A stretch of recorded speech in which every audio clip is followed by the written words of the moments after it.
guys, welcome back to my channel. இந்த வீடியோல நம்ம பாத்தீங்கன்னா ஒரு டாப் 1 சீரியலை ரீப்ளேஸ்மென்ட் தான் ஷேர் பண்ண போறோம். சோ இது என்ன சீரியல் அப்படினு சொல்லிட்டு நிறையவே கெஸிங்ஸ் இருக்கும். சோ தம்பைல மஸ்ட் வாட்ச் பண்ணிருப்பீங்க.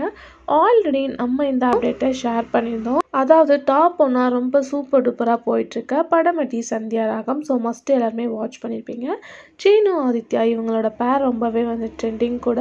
சோ அதுல சீனு ரோல் பண்ணிட்டு இருந்தவங்க சுஜித் கவுடா. சோ ஆல்ரெடி இவங்க இந்த சீரியலை விட்டு குயிட் பண்ணிட்டாங்க. ஸோ ஆல்ரெடி அவங்க ஃபேன்ஸ்லாம் ரொம்பவே சேடாக இருந்தாங்க. ஸோ அவங்கள ரீப்ளேஸ்மெண்ட் பண்ணி யார் வரப்போகிறா அப்படின்னு சொல்லிட்டு கேட்கும்போது தமிழில் உள்ளத்தை அளித்தா சீரியலில் ஹீரோவாக ஆக்ட் பண்ண பிருத்திவிராஜ் தான் ஆக்ட் பண்ண போகிறாங்க. ஸோ ரீசெண்டாக இவங்களோட சீரியலும் என் பண்ணாங்க. ஸோ இனிமேல் இவங்க தான் நியூ சீனுவாக ஆக்ட் பண்ண போகிறாங்க. பிரீத்தி சர்மாவுக்கும் பேரிங் ஹீரோவாக இவங்க தான் ஆக்ட் பண்ண போகிறாங்க. ஸோ இவங்களோட பேரிங் எப்படி இருக்குது அப்படின்றத மறக்காமல் கமெண்டில் ஷேர் பண்ணுங்கள். இந்த மாதிரி இன்ட்ரெஸ்டிங்கான அப்டேட்லாம் தெரிஞ்சுக்கணும்னு நினச்சிங்கன்னா இப்போவே நம்மளோட சேனலை சப்ஸ்கிரைப் பண்ணிக்கோங்க. Thanks for viewers.